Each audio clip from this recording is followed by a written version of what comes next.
The things of this world are a part of our lives, and we have to be a part of them. There's nothing that we can do, to change that. Everyday life, things that we like, things that we don't like, and there's so many things that could possibly, and potentially harm our faith. Or I said this morning, sometimes we come up against things where we feel like Satan just punches us right in the nose, when things are going really well, and kind of rocks us back, and kind of sometimes makes us think, God, am I really doing what I'm supposed to be doing? Or God, did I miss that? And it just kind of shakes our faith. Faith is a big deal. Faith is a huge deal.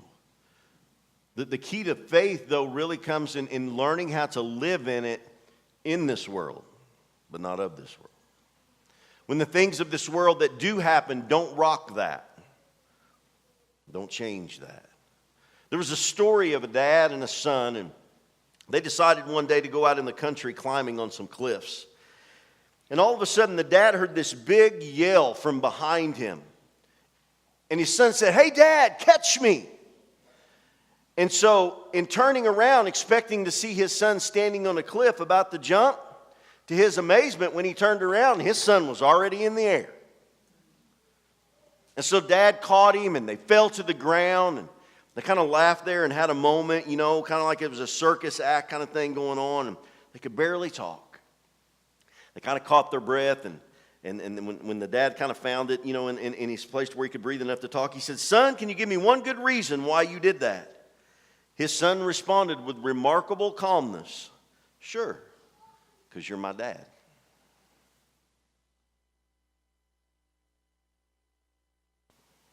Sometimes you just got to trust. The boy's whole assurance was based on the fact that his father was trustworthy, that he knew that his daddy was going to catch him, knew so much that he decided to take the leap before he said, "Dad, catch me." That's faith. That's strong faith. Anyone ever here struggled with their faith? Raise your hand. I have both mine up, and if I could get both feet up without falling down, I'd have them up. Seriously. It's something, and Christians, listen, I just tell you, we're all about pointing people to a real relationship with a real God, so you hear me be real all the time. Christians, just throw the mask off and the facade, just get rid of all that junk and just be honest. It's tough sometimes, isn't it?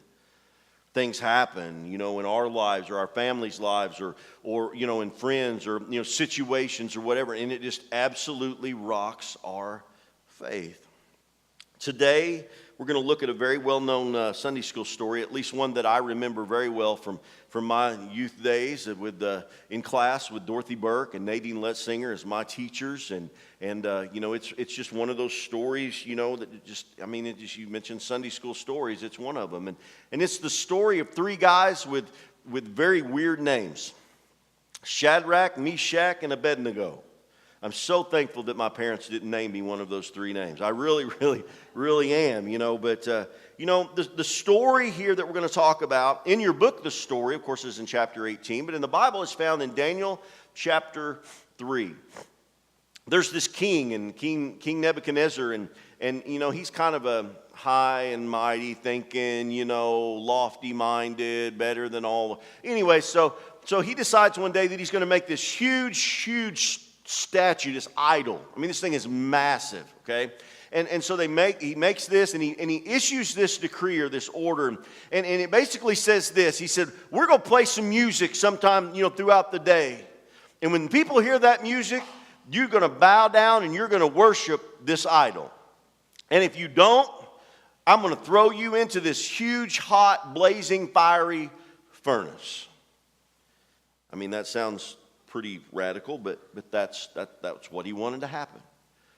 So some of the king's high and mighty people came to him because they'd heard about these three dudes that that weren't exactly following what the king had issued the decree on. They wouldn't bow to any idol, and so they went to the king, and they said, "Hey, Neb, these three guys, Man, they're not doing what you're asking them to do. And so, this absolutely infuriated the king. I mean, he was hot, and he sent for him, and he said, bring them here. And so they went, and they brought him there. And so the king basically gives him another chance, and he says, okay, guys, listen, this is the deal. When you hear music playing today, you're going to bow down to this idol, and you're going to worship this idol. And if you do that, man, I'll overlook all this other stuff. Man, everything will be just like it's fine. But if you don't, he told him, he said, man, it is into the barbecue with you. And nobody, not even your God, is going to be able to save you. And so that brings us up to this point in the story. And the next 3 verses are just an amazing, to me, response that shows true faith. True faith. In verse 16, Shadrach, Meshach, and Abednego replied to the king, said, "O Nebuchadnezzar, we do not need to defend ourselves before you in this matter. If we are thrown into the blazing furnace, the God we serve is able to save us from it. He will rescue us from your hand, O king. But even if he does not, we want you to know, O king, that we will not serve your gods or worship the image of gold that you have set up." Now, I want to finish the story. I'm just going to read the rest of the story out to you. Maybe today you're here for the very first time, and this is the first time you're hearing this story, and you're thinking, man, that's kind of crazy extreme there. Somebody, wanting to throw somebody in some big fire just because they won't bow down to some, big old gold statue, when the music's playing, all that. So let me finish the story. Then Nebuchadnezzar was furious with Shadrach, Meshach, and Abednego, and his attitude toward them changed. He ordered the furnace heated 7 times hotter than usual and commanded some of the strongest soldiers in his army to tie up Shadrach, Meshach, and Abednego and throw them into the blazing furnace. Verse 21, so these men, wearing their robes, trousers, turbans, and other clothes, were bound and thrown into the furnace. The king's command was so urgent and the furnace was so hot that the flames of the fire killed the soldiers who took Shadrach, Meshach, and Abednego. And these 3 men, firmly tied, fell into the blazing furnace. Verse 24, then King Nebuchadnezzar leaped to his feet in amazement and asked his advisors, weren't there 3 men that were tied up and threw into the fire? And they replied, certainly, O king. Verse 25, he said, look, I see 4 men walking around in the fire, unbound and unharmed, and the 4th looks like a son of the gods. And Nebuchadnezzar then approached the opening of the blazing furnace and shouted, Shadrach, Meshach, and Abednego, servants of the Most High God, come out, come here. So Shadrach, Meshach, and Abednego came out of the fire, and the satraps, prefects, governors, and royal advisors crowded around them, the high and mighties. They saw that the fire had not harmed their bodies, nor was a hair of their head singed. Their robes were not scorched, and there was no smell of fire on them. And then Nebuchadnezzar said, praise be to the God of Shadrach, Meshach, and Abednego, who has sent his angel and rescued his servants. They trusted in him and defied the king's command and were willing to give up their lives rather than serve or worship any god except their own. Verse 29, therefore I decree that the people of any nation or language who say anything against their God be cut into pieces, and their houses be turned into piles of rubble, for no other God can save in this way. And then the king promoted them in the province of Babylon. I want to tell you a story really quick. I'm going to share a couple of very bold and graphic illustrations. Now, these aren't local illustrations, so don't think this is about people. I felt like this topic was so, kind of touchy and so strong that I didn't really, because I could share some. So a couple of the illustrations that I'm going to, now they're real. They're not made up or phony. These are real illustrations about real people. But I really want you to pay close attention to the couple that I'm going to share today. The first one I want to talk about is, there's a couple by the name of Larry and Lucy Parker. And they wrote a book one time called We Let Our Son Die. And it's a very tragic story because their son, when he was young, developed diabetes. And during this time and during this prognosis and all this stuff, I mean, they were Christian people. They had faith in God, and the church they went to, the people around, I guess, all they believed in God, had faith in God. Well, they believed at that time that this is no big deal. We're just going to believe for God to heal our son. Now, there's nothing really crazy about that at all because, I believe today, now listen, I want you to know, I believe that God is still a God that heals. I don't want you to take anything that I say today to be anything any different because I believe in it. I've seen it. I've watched it happen, so I know. But this family, they kind of began to swing really extreme into one way, and they wouldn't even go to the doctor. And this was a very early diagnosis and something so, simple. However, it was an aggressive form of diabetes, according to how I perceived the story. And so as time went on, and it was not a real long period of time, but as time went on, their son got sicker and got worse. And there were things that could have helped him, but they stood on their faith that, we believe God could heal him, and we're not, that's what we're going to stand on. And before long, their son slipped into a diabetic coma. And then, of course, before long, he died. Now, that's tragic enough, but then in their book, they tell the story that at this time, they didn't have a funeral service. They had a resurrection service. And they continued to stand on the faith that, God said he would heal. I have faith that God. Now, I kind of misspoke there. God didn't ever tell them that he would heal him. They stood on faith believing that that's what God was supposed to do. And so for one solid year, they believed that God was going to raise their son from the dead. Now, eventually, they were actually arrested and prosecuted for the death of their son. It's a tragic story.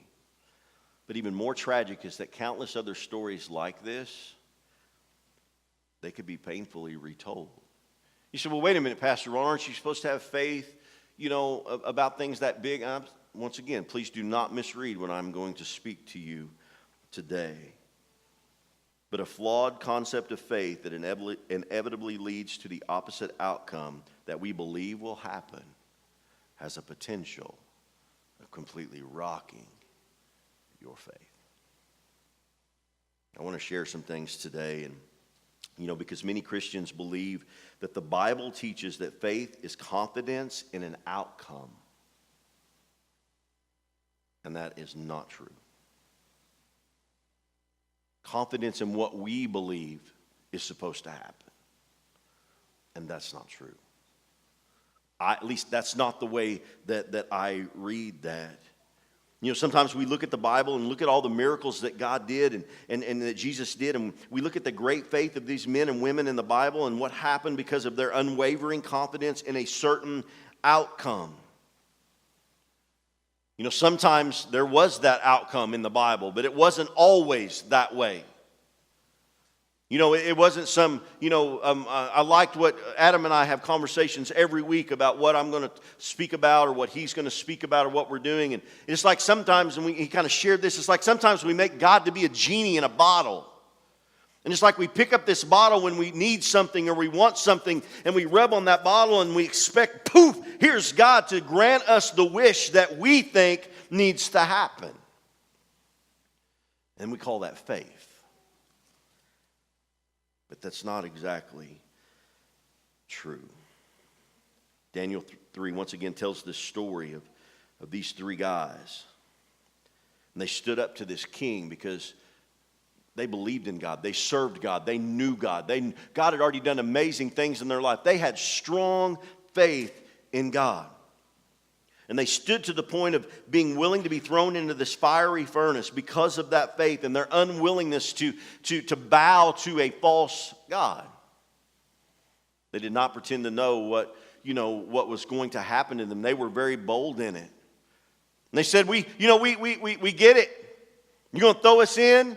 Listen, and this is my paraphrase, but they said, you throw us in there, we know our God, he take care of us.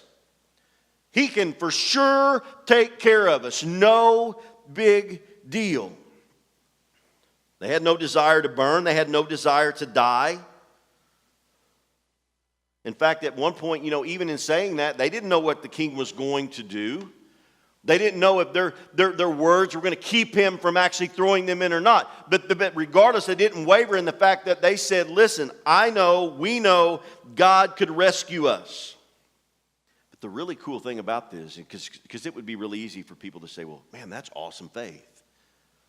That wasn't really the awesome faith that I want to talk about today. The awesome faith comes in the next statement that simply says, God could do this, but if he chooses not to, we're going to be just fine.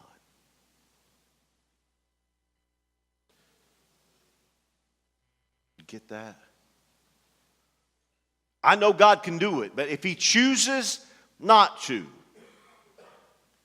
we're going to be just fine. And in fact, we're not only going to be just fine, but he'll protect us from you.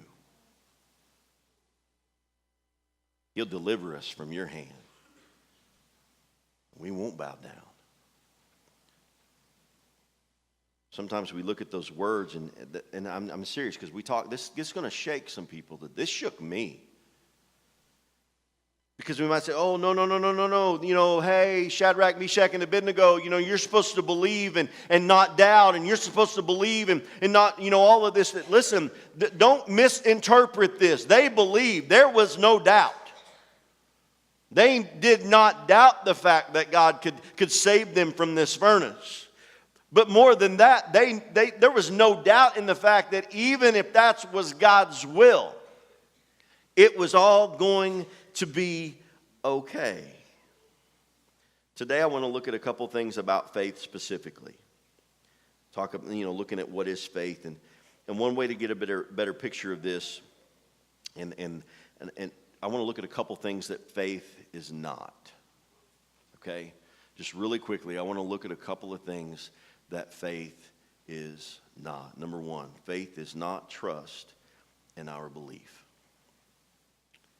Faith is not trust in our belief. Or in other words, faith is not faith in faith. Faith is not faith in faith. Let me explain. So many times Christians in our circles, we link the effectiveness of our faith to how strongly we can convince ourselves that there will be a positive outcome to a particular situation. Sometimes we work so hard at trying to convince ourselves. So stay with me. Some Christians go through rituals to convince ourselves that we have to pump up our faith so much and enough for God to honor our desires.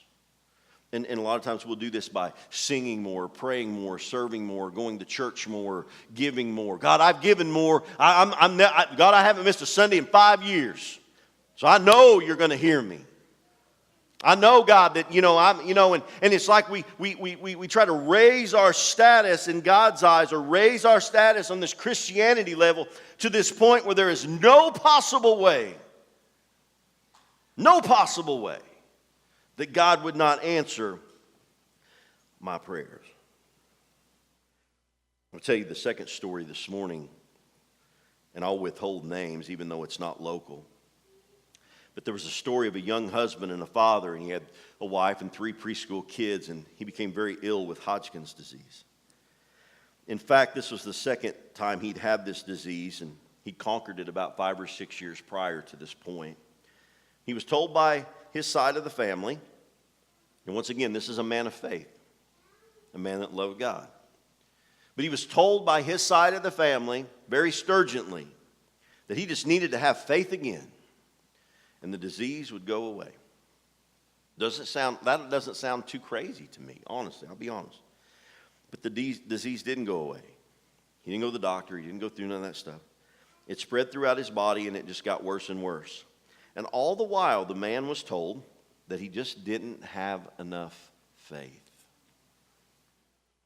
This was his family telling him, man, you just don't have enough faith, man. You got to grow your faith. If you grow your faith, this disease would leave. If you just, pump up the faith guns just a little bit, that you'll be just fine. If you could just exercise that more. It was a dreadful thing to watch, and this man eventually succumbed to this disease, and his family was crushed. And even after his death, suggested that this man died because he did not have enough faith. I know men and women of faith that go to meet Jesus all the time. Bad things happen. Tough things happen.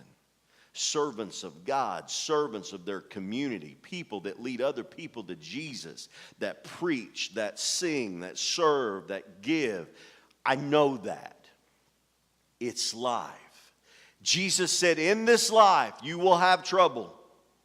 In this life, stuff's going to happen. In this life, there's going to be times that you're going to stand in front of a fiery furnace, somebody threatening to kick you in it, or somebody that actually does toss you in it. That's going to happen. But take heart. Have faith. Even in those times, have faith. True faith is not having faith in faith, it's having faith in God.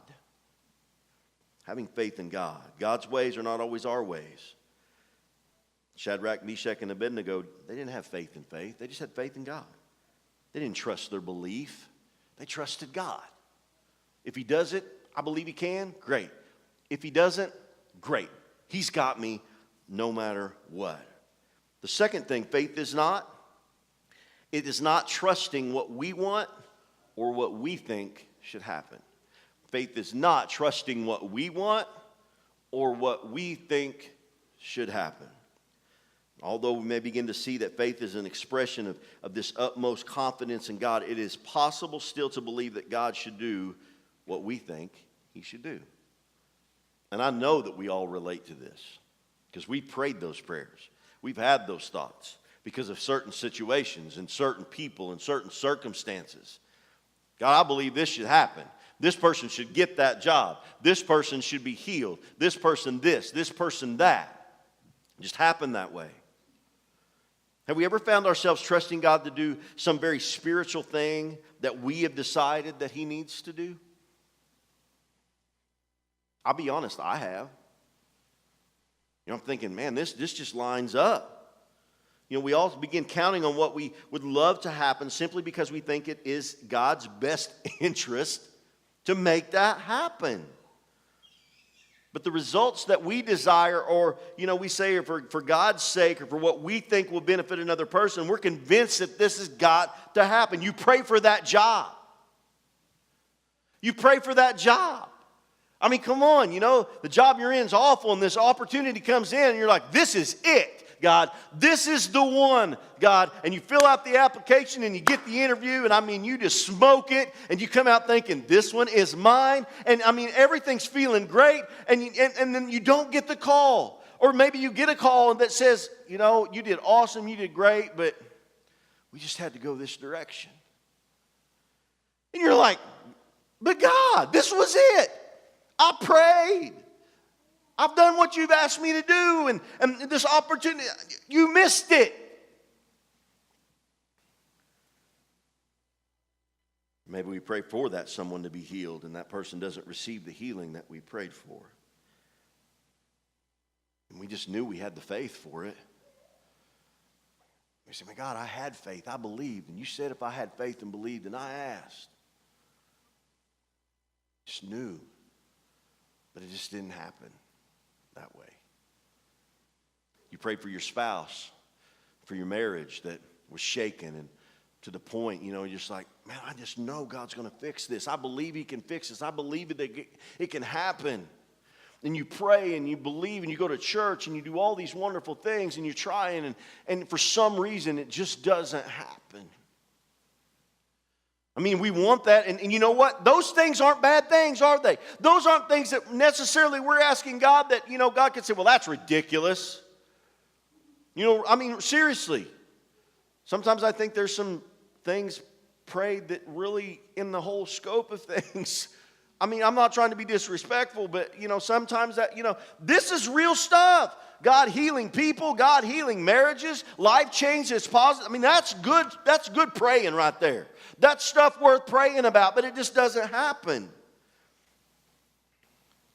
You pray to believe for maybe an addiction to leave you, but you wake up every day battling the same feelings and temptations. I know that one. I get that one.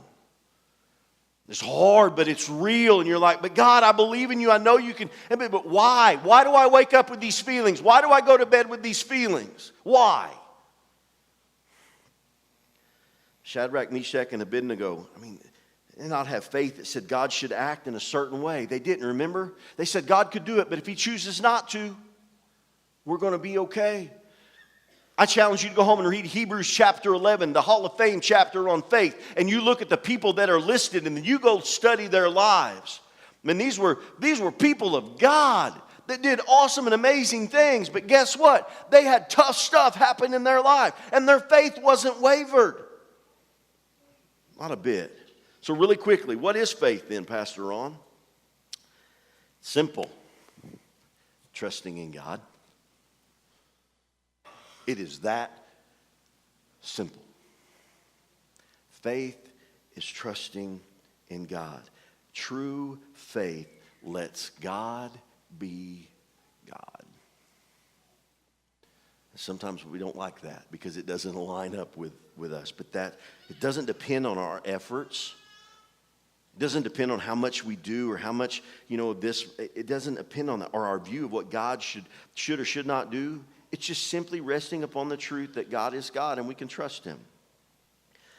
This is one of the simplest, coolest illustrations I think God has ever shown me.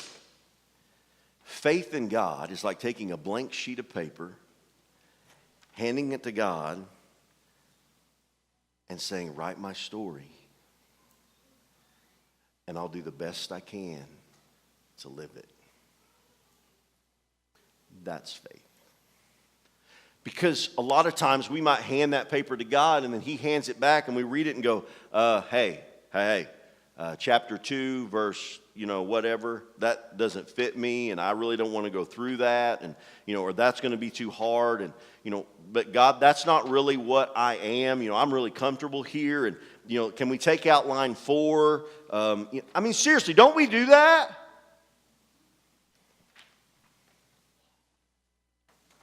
Here's my story. Write it. And then do the best we can to live it. That's faith. That's faith. No matter what. It's loving and following him even when everyone else seems to think there's no reason to.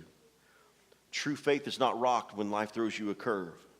When you get that call that no one wants to get, or when you don't get that job you prayed for, or if your marriage falls apart, or your family falls apart, or you fall into temptation, listen, when you're thrown into that fire, it doesn't mean that it's over. It doesn't mean that God has left you. It doesn't mean anything of the sort. True faith is being able to deal with whatever God says and whatever God does. Whatever he decides to write on your sheet of paper. And you can't live on my faith. And I can't live on your faith. This is my story. There's a lot of things in my story over the last 45 years that if I could look back at God and say, God, could we rewrite that? I could probably look back in the last week. In fact, I know that I could. And I could say, God, could we just change that? I messed up there. It's a part of who we are. It's a part of what you are. And whatever that story ends up, that should not rock your faith. Because if God chooses to, then great. But if he chooses not to, he's still God. The true test of faith, one of the truest tests of faith, is when God says no. It really is. One of the truest tests of our faith it's when God says no.